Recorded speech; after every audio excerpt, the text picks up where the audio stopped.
அன்பு நண்பர்களே, அனைவருக்கும் அன்னை சமையல் உமாவின் அன்பான வணக்கங்கள். இன்றைக்கி அன்னை சமையலில் பார்க்க போகிறது சூப்பரான கெஸ்ட் லஞ்ச் மெனுங்க. வெஜ் புலாவ், அதுக்கு சூப்பரான side dish matar paneer, pineapple rava kesari பண்ணியிருக்கேன். கூடவே தயிர் பச்சடியும் பண்ணியிருக்கேங்க. வாங்க எப்படி செய்கிறதுன்னு பார்க்கலாம். இப்போ குக்கரில் தேவையான அளவு எண்ணெய், கொஞ்சமாக நெய் சேர்த்துக்கலாங்க. முதல்ல 2 பட்டை, 2 கிராம்பு, 1 ஏலக்காய், கொஞ்சம் கல்பாசி, 1 அன்னாசி முக்கு, 1 பிரியாணி இலை,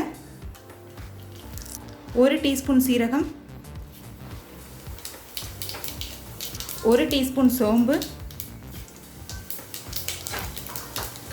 நீளமாக நறுக்குன ஒரு வெங்காயத்தை சேர்த்துக்கலாங்க.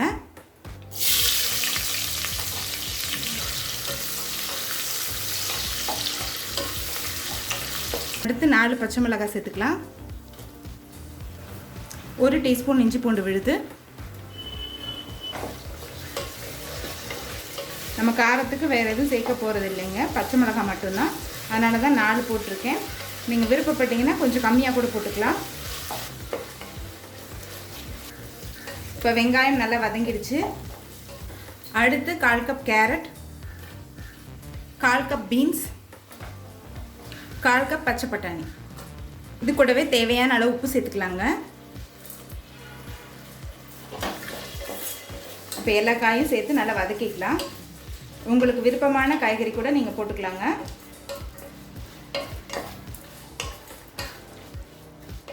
இப்போ எல்லா காயும் 2 நிமிஷம் வரைக்கும் நல்லா வதக்கியாச்சுங்க. இப்போ 2 கப் தண்ணி சேர்த்துக்கலாங்க.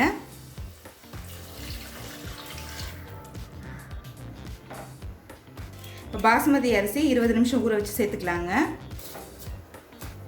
நான் பாஸ்மதி அரிசி எடுத்திருக்கேன், நீங்கள் எந்த அரிசி வேணால் யூஸ் பண்ணிக்கலாம்.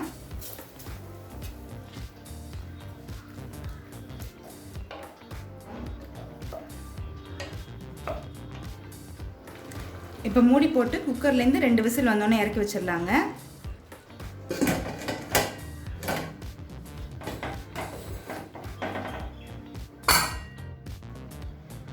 இப்போ குக்கர்லேருந்து 2 விசில் வந்துருச்சுங்க.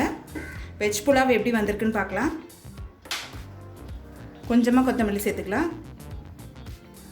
மெதுவாக கிளறிக்கலாங்க.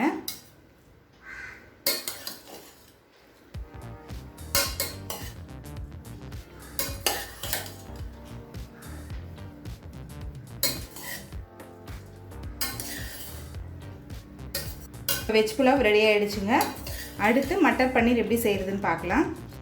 கடாயில் தேவையான அளவு எண்ணெய், முதல்ல 2 பட்டை, 2 கிராம்பு, 1 ஏலக்காய், 1 பிரியாணி இலை, 1 டீஸ்பூன் சீரகம்.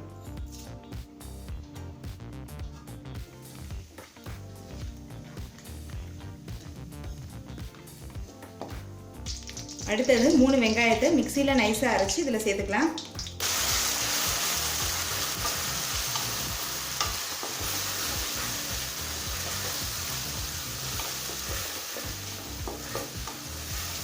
வெங்காயத்தை நல்லா பச்சை வாசனை போகிற வரைக்கும் நல்லா வதக்கிக்கலாம்.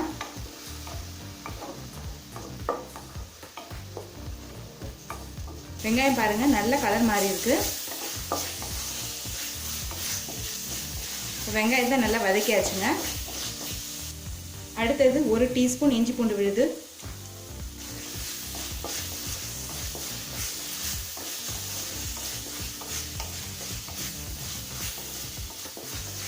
இப்போ 2 தக்காளியை மிக்சியில் நைஸாக அரைச்சி இதில் சேர்த்துக்கலாம்.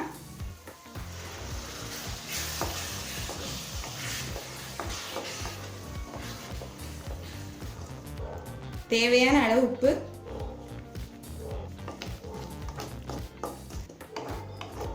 தக்காளியை நல்லா பச்சை வாசனை போகிற வரைக்கும் வதக்கிக்கலாம். இப்போ தக்காளியும் நல்லா வதங்கிடுச்சுங்க. அடுத்தது கொஞ்சம் மஞ்சள் தூள், 2 டீஸ்பூன் மிளகாய் தூள்,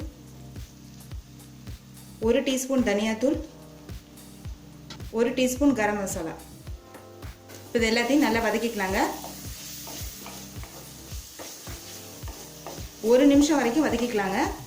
இப்போ 1 நிமிஷம் வரைக்கும் நல்லா வதக்கியாச்சுங்க. இதில் 1 கப் அளவுக்கு தண்ணி சேர்த்துக்கலாம்.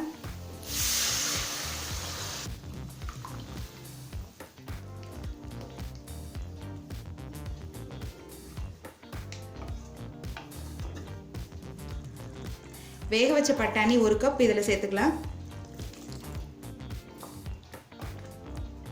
இப்போ இதை மூடி போட்டு ஒரு 5 நிமிஷம் ஸ்லோலே வச்சிடலாங்க. எண்ணெய் பாருங்கள் மேலே வந்துருச்சு. அடுத்தது 200 கிராம் பன்னீரை இதில் சேர்த்துக்கலாம். இது ஒரு 2 நிமிஷம் வரைக்கும் வதக்கிக்கலாங்க.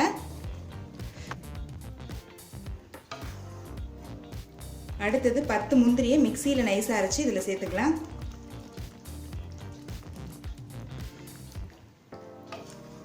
முந்திரி சேர்க்கறதுனால கிரேவிக்கு ஒரு ரிச்னஸ் கிடைக்கும். நீங்கள் விருப்பப்பட்டால் சேர்த்துக்கலாம், இல்லைன்னா வேண்டாம். உங்களுக்கு ஹோட்டல் டேஸ்ட் வேணும்னா கண்டிப்பாக முந்திரியை அரைச்சி சேருங்க, அப்போ தான் அந்த டேஸ்ட் கிடைக்கும். 5 நிமிஷம் ஆயிடுச்சுங்க. கிரேவி பாருங்கள் நல்லா திக்காக ஆயிடுச்சு. இப்போ கொத்தமல்லி தூவிடலாம். இப்போ மட்டர் பன்னீர் ரெடி ஆகிடுச்சுங்க. நம்ம சர்வ் பண்ணிடலாம். கடாயில் தேவையான அளவு நெய். முதல்ல பொடியான இருக்குன்னு 3 பாதாம், கொஞ்சம் முந்திரி. பாதாமும் முந்திரி நல்லா வறுத்துக்கலாங்க. அடுத்தது கொஞ்சம் திராட்சை சேர்த்துக்கலாங்க. கொஞ்சம் கருப்பு திராட்சை சேர்த்துக்கலாம்.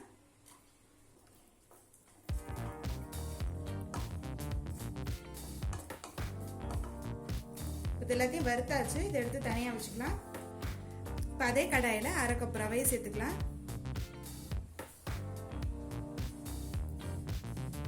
ரோஸ்டட் ரவை இருந்தால் கூட திருப்பி ஒரு தடவை வறுத்துக்கோங்க.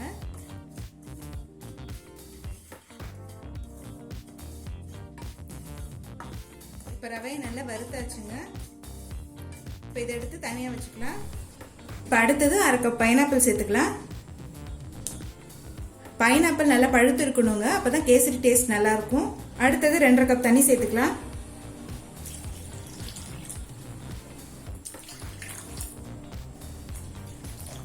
இப்போ மீடியம் ஃப்ளேமில் 5 நிமிஷம் வச்சுருங்க. பைனாப்பிள் நல்லா வெந்துடும். இப்போ பைனாப்பிள் நல்லா வெந்துடுச்சுங்க. நம்ம ஊற்றின தண்ணி நல்லா சுண்டிடுச்சு. இப்போ நம்ம 2/2 கப் தண்ணி ஊற்றிருந்தோங்க. இப்போ அது குறைஞ்சி 1/2 கப் தண்ணி அளவு தான் இருக்கும். அடுத்தது எல்லோ ஃபுட் கலர் சேர்த்துக்கலாங்க. இது சேர்க்கறது ஆப்ஷனல் தான், விருப்பப்பட்டால் சேர்த்துக்கலாம், இல்லைன்னா வேண்டாம். அடுத்தது நெய்யில் வறுத்து வச்சிருக்க ரவையை சேர்த்துக்கலாங்க.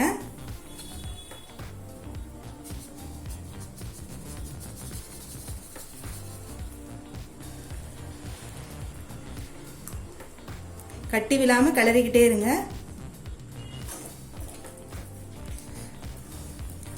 இப்போ பார்த்தீங்கன்னா ரவை நல்லா வெந்துடுச்சுங்க. அடுத்தது 1 கப் சர்க்கரை சேர்த்துக்கலாம். நீங்கள் விருப்பப்பட்டீங்கன்னா 3/4 கப் சர்க்கரை கூட போட்டுக்கோங்க.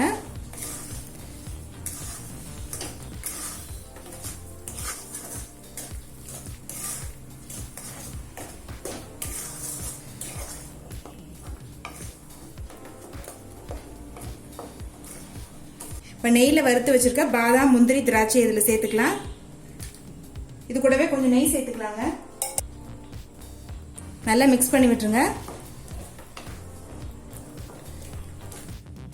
பைனாப்பிள் ரவா கேசரி ரெடி ஆயிடுச்சுங்க. சர்வ் பண்ணிடலாம்.